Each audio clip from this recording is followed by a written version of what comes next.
रोज रात जब मेरी आंखों के पर्दे बंद होने को होते हैं, एक ख्याल मेरे तकिए के नीचे से निकलकर उन पर हमला कर देता है और जख्मी कर देता है मेरी नींद को। वो ख्याल है तुम्हारे जाने का ख्याल।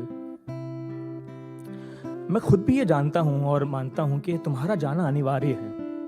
ये मेरी किस्मत में लिखा गया सबसे कठोर फैसला है।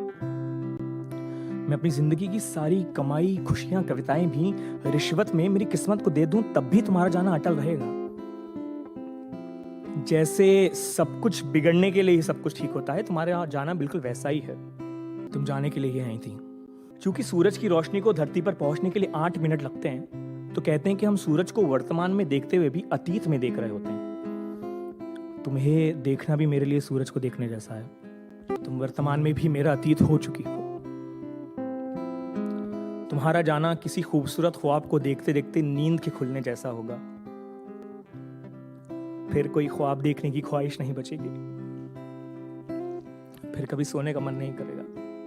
तुम्हारा जाना मुझे खाली कर देगा, इतना खाली कि मेरे अंदर जमीन और आसमान के बीच की सारी चीजें समा जाएंगी, और इतना खाली कि उसके बाद भी मेरे अंदर आवाज देने पर आवाज गूंजेंगी।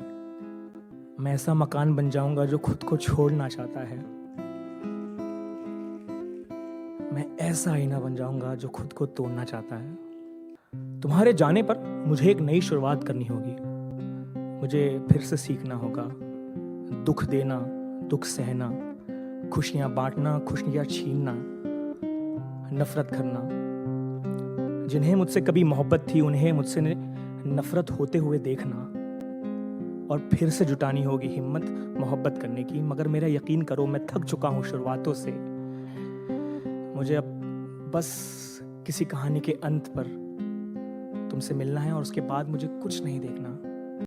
मगर तुम्हारा जाना मेरी जिंदगी का सबसे कड़वा सच है। ऐसा कोई अंत नहीं लिखा गया जहां तुम मेरे लिए ठहरी हो। ऐसा कोई अंत नहीं लिखा गया जहां तुम मेरी हो। इसलिए तुम्हारे जाने के सच से नजरें चुराकर मैं फरेब का एक घूंट रोज पी रहा हूं। तुम कभी नहीं जाओगी। खुद से ये कहकर अपनी जिंदगी का सबसे पसंदीदा छूट जी रहा हूं।